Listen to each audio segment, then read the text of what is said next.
Hello అండి అందరికీ. ఇప్పుడు మనకొచ్చే పండగల్లో ఫస్ట్ క్రిస్మస్ అనమాట. క్రిస్మస్ తర్వాత న్యూ ఇయర్ అనమాట. సో, నేను న్యూ ఇయర్ కోసం అని ఒక చిన్న కేక్ చేసి పెట్టాను, రాగి కేకు. సో, బాగుంది టేస్ట్ అయితే అది. ఇప్పుడు మళ్ళీ మనకిప్పుడు క్రిస్మస్ కదా వచ్చేది. సో, క్రిస్మస్‌కి ఎక్కువ కేక్స్ చేస్తారు.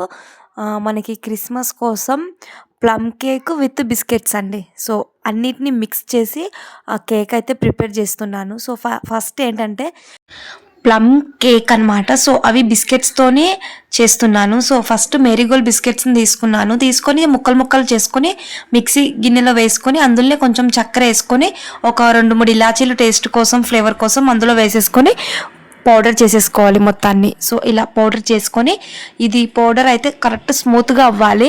స్మూత్గా అయితే మనకు కేక్ అనేది కొంచెం ఫ్లఫీగా వస్తుంది. ఇప్పుడు ఒక గిన్నె తీసుకొని మనం మిక్స్ చేసుకున్న పౌడర్ ఉంటుంది కదా, ఆ పౌడర్ని ఆ గిన్నెలోకి వేసేసుకొని ఇప్పుడు పౌడర్ అనేది కొంచెం ఫైన్గా ఉండాలి. సో, మరీ క్రంచీగా ఉండొద్దు. ఇప్పుడు ఆ పౌడర్లోకి నేను బేకింగ్ పౌడర్ తెచ్చుకున్నాను. సో, కేక్స్ కోసం అనేసి కొంచెం బేకింగ్ పౌడర్, అలాగే కొంచెం వెనిలా ఎసెన్స్ అండి.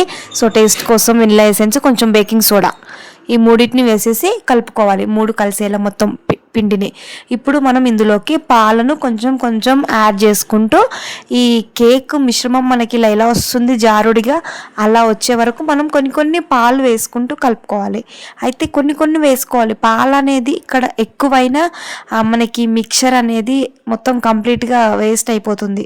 అందుకని చూసుకుంటూ వేసుకోండి. అయితే ఇందులో కొంచెం ఆయిల్ కూడా అప్లై చేసుకోవాలి. మనం ఏంటంటే ఆయిల్ వేయడం వల్ల మనకు కేక్ అనేది ఎక్కడ అంటుకోకుండా వస్తుంది.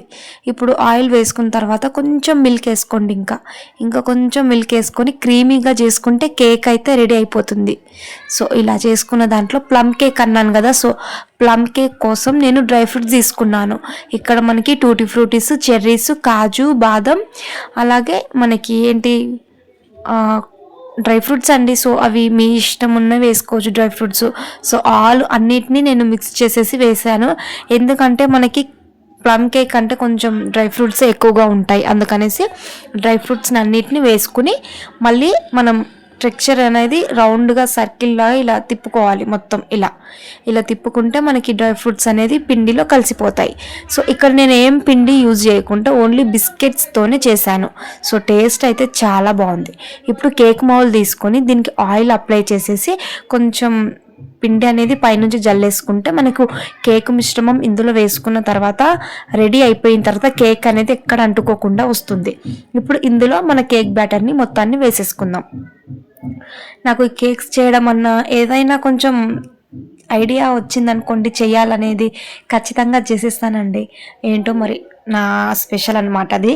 సో, ఏదైనా చూసానంటే ఖచ్చితంగా చెయ్యాలి అని ఒక ఆలోచన మాత్రం ఖచ్చితంగా మైండ్లో ఉంటుంది. సో, పైనుంచి కూడా నేను డ్రై ఫ్రూట్స్తోని కొంచెం గార్నిష్లా చేసుకున్నాను అనమాట, డెకరేషన్ చేసుకున్నా అలా కొంచెం డ్రై ఫ్రూట్స్తో. సో, స్టవ్ ఆన్ చేసేసుకొని ఒక కడాయి పెట్టేసుకొని కడాయిలో మనం కింద ఒక ట్రే పెట్టుకోవాలన్నమాట. మీరు ట్రే అంటే ఏదైనా పెట్టుకోవచ్చు.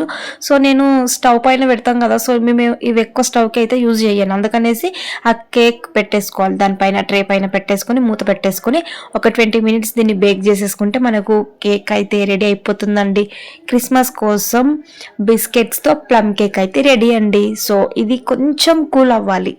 మనకి ఇది కొంచెం హాట్గా ఉంటుంది. తీసినప్పుడు కూడా చల్లగా కాదు, ఒక 10 మినిట్స్ 15 మినిట్స్ అయితే చల్లగా అయిపోతుంది.